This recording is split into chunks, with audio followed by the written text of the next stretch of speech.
If what I'm about to say does not convince you to buy gold, then I would make the argument that nothing will. Let's explore.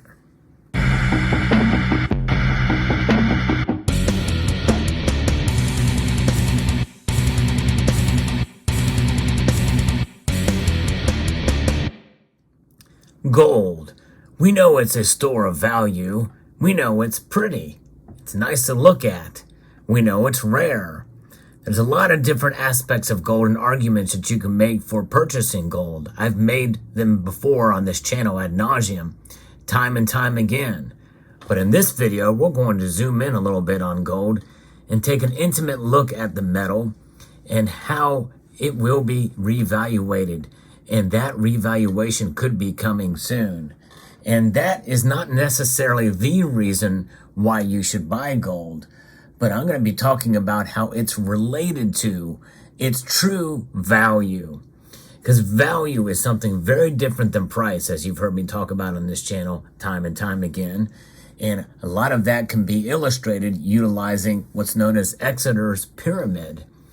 Exeter's pyramid is essentially a infographic, if you will, sort of a chart that shows an upside down pyramid of all of the different financial assets in the world globally. And if you look at this thing as an upside down pyramid, picture, if you will, what the tip looks like and what the base looks like. The base is upside down. And what is so upside down about it is it's really apropos, considering that the base consists of the derivatives and unfunded liabilities. That's right. That, folks, is a nightmare, and it's all over the place. These are things that cannot be touched by human hands. They're intangible. Intangible indeed. And by the way, they include things like gold and silver ETFs, especially if they're not backed by any of the physical. But one could even make the argument that they may very well be in line, even if you can touch the physical, or even if they are backed by the physical, can you actually get your hands on them in a timely manner?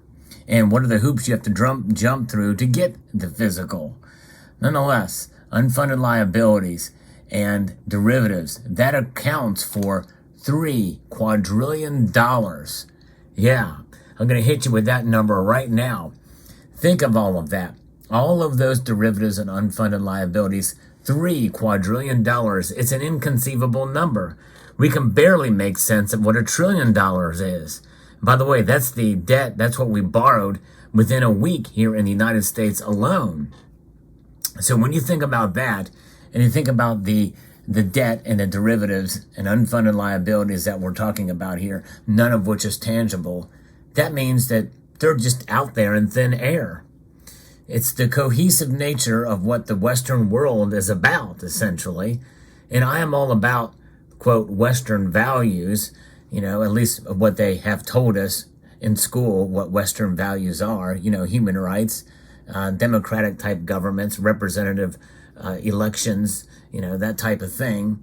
But nonetheless, what about this debt-based system? We live in a debt-based economy, and we have debt-based instruments. They are known as Federal Reserve notes, like what you see here.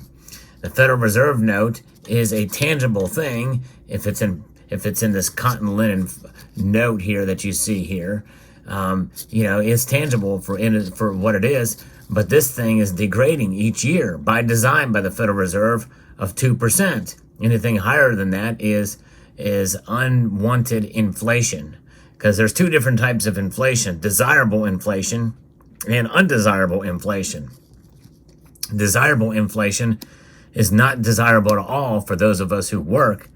And if we don't get the cost of living increases every year, which, by the way, even if we were going to get a cost of living increase of 2%, that does not mean that there are other things that aren't going up way more than 2% in a normal economy, like food, gas, and other items that aren't necessarily covered by the core consumer price index or the or core inflation rate, that type of thing. So you have that. and then you have out of control inflation. But the dollar is, if you just take a bunch of dollar bills and hold them away for 20 years, they're going to be worth a lot less in 20 years than they are, at the present time. That's the nature of what a debt-based instrument is, because they keep printing money and they keep the money supply going up, and that means that everything else more expensive, including those derivatives, and it balloons to the point where it is now at a right around $3 quadrillion. Then you take the global debt of all the nations. That's $300 trillion. We here in the United States, it is at 32 of those $300 trillion here in the United States alone. So you have debt, and you have a lot of intangible things that you cannot touch. And I guarantee you, if I was offered something that I can't touch and feel, and, all of those quadrillion dollars worth for one gold coin, I think I'll take the gold coin, wouldn't you? Yes, indeed. It is a store of value. It has proven itself time and time again. So then why is it at the tip of that pyramid, or the apex, which is at the bottom here, is a $2 trillion gold valuation there? $2 trillion worth of gold at the very tip of this thing. And that's just central bank gold, by the way, which accounts for, I guess, about 17% of all the gold in the world. That means that most of the gold out there is held in non-government hands and private hands around the world, which is a good thing.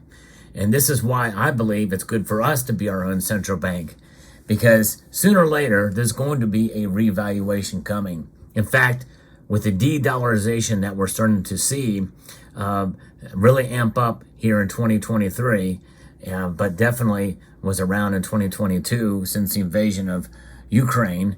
But there's been a growing need and want to try to compete against the dollar. And many of these nations that are known as the BRICS nations have been working towards that. They want to create a currency that will rival the dollar, a trade currency. It's not going to be happening anytime soon, but at the BRICS summit, they very well may be talking about that even more.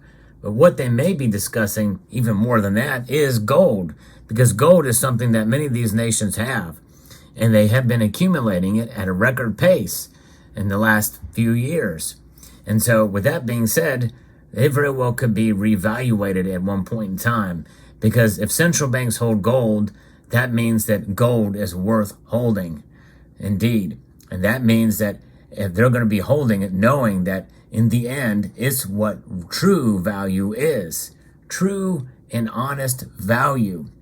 Now, what would that revaluation look like?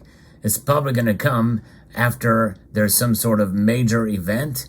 It could be a reset of some sort, or it could be just the natural flow towards a commodities-based economy or a commodity-backed economy, as opposed to a debt-based economy.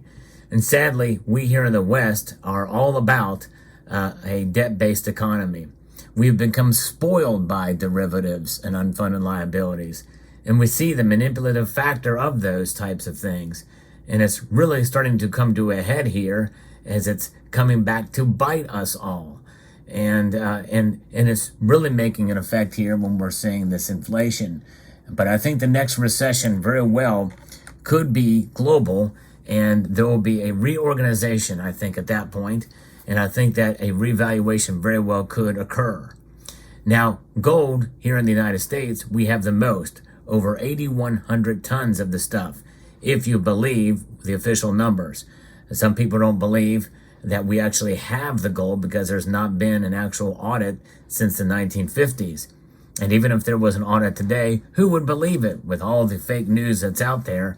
And even as such, I don't think that it's in the government's best interest to do it, because then it would draw attention to gold.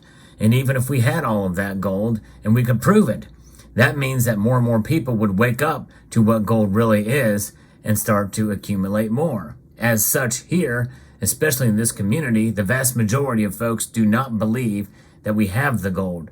Post in the comment section down below if you believe that we have the gold or not. I'm curious to know what your thoughts are there. However, a revaluation of the gold in Fort Knox and in the depository in the Federal Reserve in New York and in West Point, that is valued at $42.22 per ounce, up from $35, and then previously at $20.67 an ounce.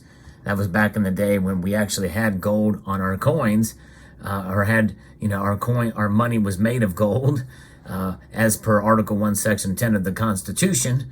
But nonetheless, could that be revalued? What would that be revalued as? And what would it mean for the world? Well, I think the powers that be in the U.S. Treasury want to keep it at $42.22 because they want to still maintain that dominance in the derivatives and unfunded liabilities market. We are a debt-based society. We here in the United States, we live and feed off of debt. As Americans, we are incurring a great amount of debt to the tune of thousands of dollars of credit card debt on average per American. So we can't blame our politicians if we ourselves are not to blame as well too. The big banks offer us the candy of credit cards and loans, high interest loans, for us to take advantage of to get the latest toys and electronic gadgets and the like. In automobiles, we pay way too much and have little left to show for it. Even if you hold $1 in your hand, you're losing out. And by the way, I'm a proponent of having some cash on hand outside of the banks in case of emergency. But I know that those dollars sitting there are not doing me any good other than to provide that emergency. But that's why I have the vast majority of my savings in something that we know its true value. The government values at $42.22. And what would the revaluation look like globally for gold if this were to happen, if there's a global collapse or an economic calamity? Who knows? But it's a whole lot more than what it is now. And that right now is just under $2,000 an ounce. As of the recording of this video, it's around $1,910 an ounce or so. So you never know what's going to happen. Because see, the price is based off of the derivatives market and based off of the strength of the dollar, which is only temporary, folks. Gold is eternal. Let me know what your thoughts are in the comments section down below. Hope you found this video informative, insightful, and educational.